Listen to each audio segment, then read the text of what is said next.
प्रसन्ना भवदेवेशी चतुर्वर्ग प्रदायिनी कस्त्वयामस्तु क्षमो देवी केवलम प्रणतोस्म्यहम्। हे माता, जो तुम्हारे शरण में आता चारों फल प्रदान करती हो, चतुर्वर्ग प्रदायिनी, धर्म अर्थ काम और मोक्ष, आज इनके विपदा को दूर कर दो। महाराज, तो भगवती प्रसन्न हो गई। भक्तया वसिष्ठ मुनिना प्रसन्ना तत्क्षणादभूत्। तदोवाच महादेवी प्रणतार्ति हरिं मुनिं शोधिम्नो वनं गत्वा कुरु भक्त्या मदर्चनम। काहे ऋषि, आपके भक्ति से प्रसन्न हो। शिवदमनु कुछ गलत किया था, मेरे बिहार स्थली पहुंचा था, इसलिए उन्हें शाप लगा। तो जाइए, मैं प्रसन्न हूं। वो नवरात्र व्रत करे तो मेरी कृपा उससे मिलेगी और वो पूर्ण पुरुष बन जाएंगे। वशिष्ठ जी के कहने पर शूद्रमनुम श्रावये प्रत्या पुराणम मत प्रियंकरम।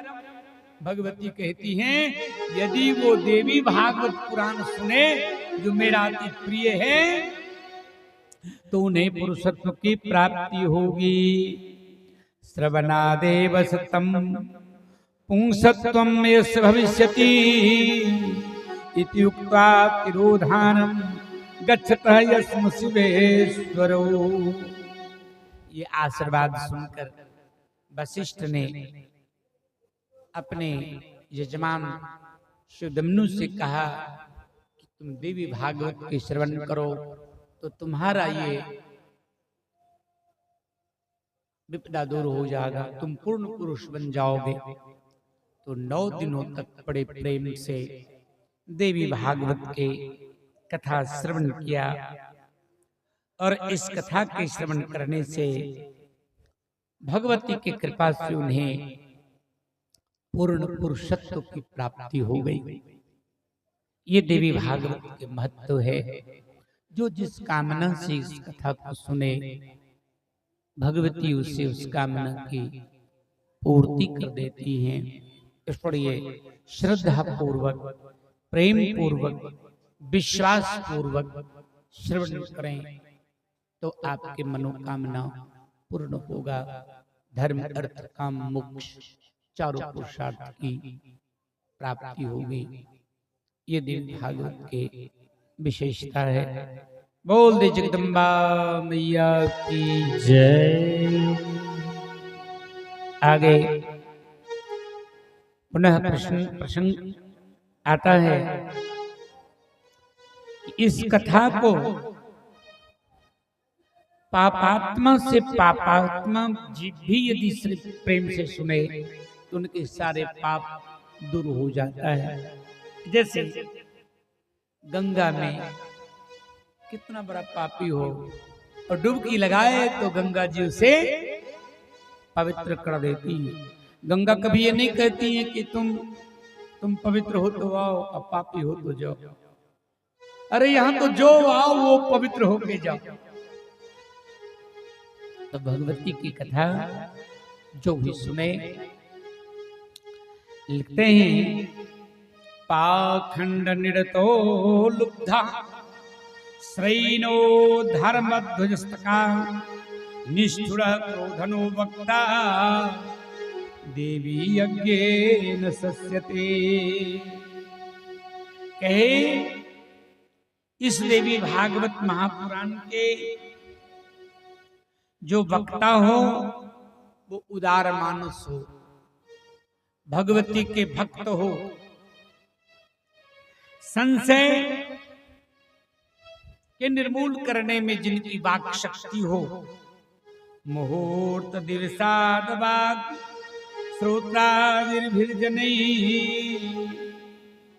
कर्तव्यं क्षौर कर्मादि ततो नियम कल्पनम, पवित्रता पूर्वक इसे सुने तो पापी से पापी जीव भी पवित्र हो जाते हैं।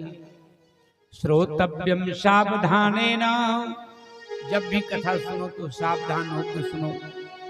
चतुर्वर्ग फलाप्ते, गृहपुत्र कलत्राप्त, धन चिंता पाश्च, जो जिस भावना से किसी के पुत्र न हो, यदि श्रद्धा पूर्वक सुने तो भगवती की कृपा से उससे पुत्र की प्राप्ति होती है।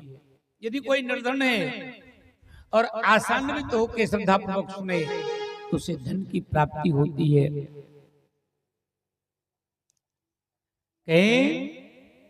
आपकी जैसी विश्वास हो, जैसी श्रद्धा हो, वैसा फल मिलता है। देवी भक्ति विहीनाये पाखंडा हिंसका खला, विप्रद्रोहो नास्तिकाये न ते योग्या कथा श्रवे। कहे जिनको कथा में विश्वास न हो उनके सुनने से कोई लाभ नहीं होता, श्रद्धा पूर्वक सुनना चाहिए। कहे ब्रह्मचारी च भूषायी सत्यवक्ता जितेंद्रिय, कथा समाप्तो भुंजीत पुत्र बल्याम्यकात्मान। जब तक कथा सुनते हैं ब्रह्मचर्य के पालन करना चाहिए, संयम नियम पालन करना चाहिए, आहार व्यवहार को बिल्कुल संयम में रखना चाहिए। वृतांत कश्च कलिंदश्च तेलंश्च विदलम मधु। कहे श्रोता को चाहिए कि संयम पूर्वक रहना चाहिए। व्रती को कुछ ऐसे आहार नहीं लेना चाहिए, जैसे बैगन के भोजन नहीं करना चाहिए। कलिंद, शास्त्र में कदीमा को कलिंद कहा है, नहीं खाना चाहिए। नहीं, हाँ, मसूर के दाल नहीं खाना चाहिए। जो जिसमें दुर्गंध हो वो वस्तु नहीं खाना चाहिए, जैसे लहसुन है, प्याज है, ये क्या है? दुर्गंध है ना। बांस है, शांत भोजन नहीं है, उग्र भोजन है। तो कम से कम जब तक बहुत चीजों के, जैसे मूली नहीं खाना चाहिए, हींग नहीं खाना चाहिए। कहने का मतलब जो उत्तेजक वस्तु है भोजन नहीं करना चाहिए, शांत आहार लेना चाहिए। विप्रद्रोही, पतित, संस्कारहीन, चांडाल, यवन, अंतज, रजस्वाला स्त्री और वेद विहीन मनुष्य कथावर्ती को वार्तालाप नहीं करना चाहिए।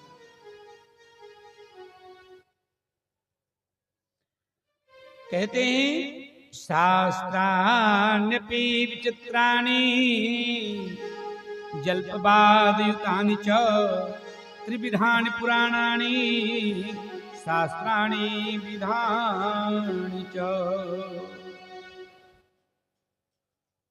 के धर्म पूर्वक, श्रद्धा पूर्वक, भक्ति पूर्वक जो कथा सुनते हैं उन्हें अभिलाषा की पूर्ति होती है।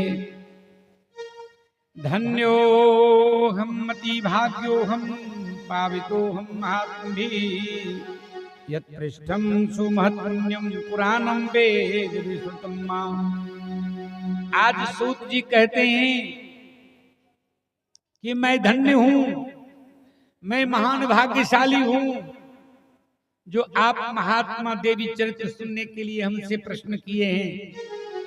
इस कथा को जो सुनते हैं वो भी पवित्र हैं, जो बोलते हैं वो भी पवित्र हैं, और जो आयोजन करवाते हैं वो भी पवित्र हो जाते हैं।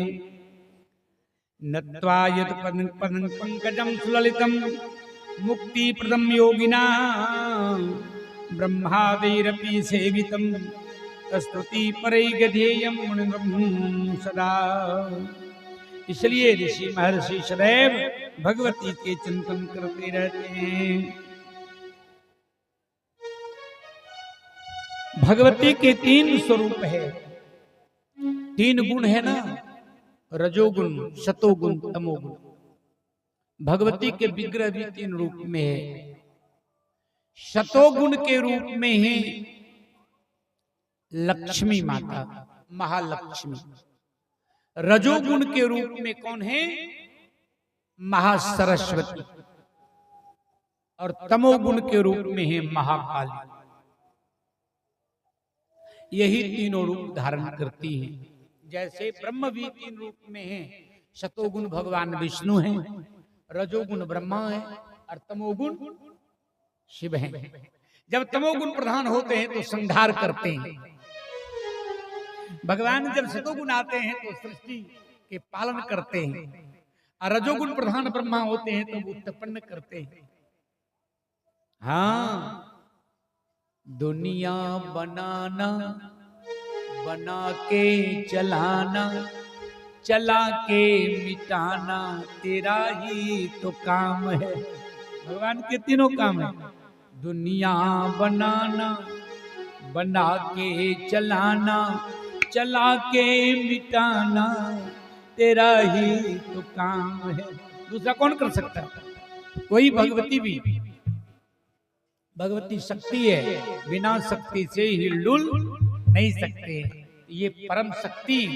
तो भगवती भी 3 रूप में, रजोगुण, शतोगुण, तमोगुण के रूप में, ये महालक्ष्मी, महासरस्वती, महाकाली के रूप में।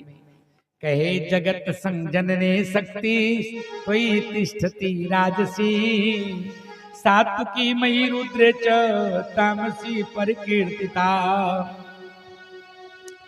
तधीना वयम सर्वे वर्तमामा सत्यम विभो। उसी भगवती के अधीन में संपूर्ण सृष्टि है।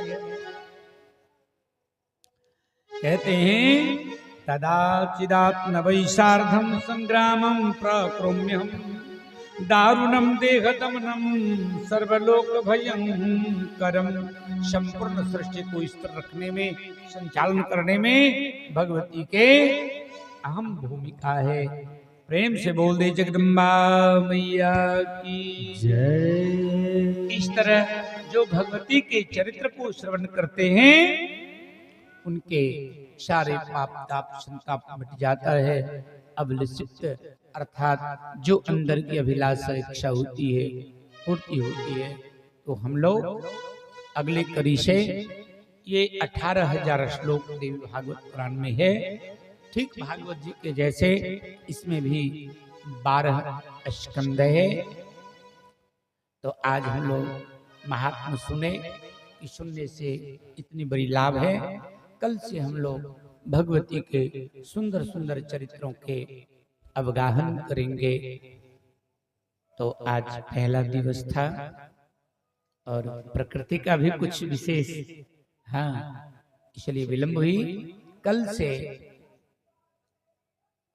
समय पूर्वक कथा प्रारंभ होगी। प्रातः 8 बजे से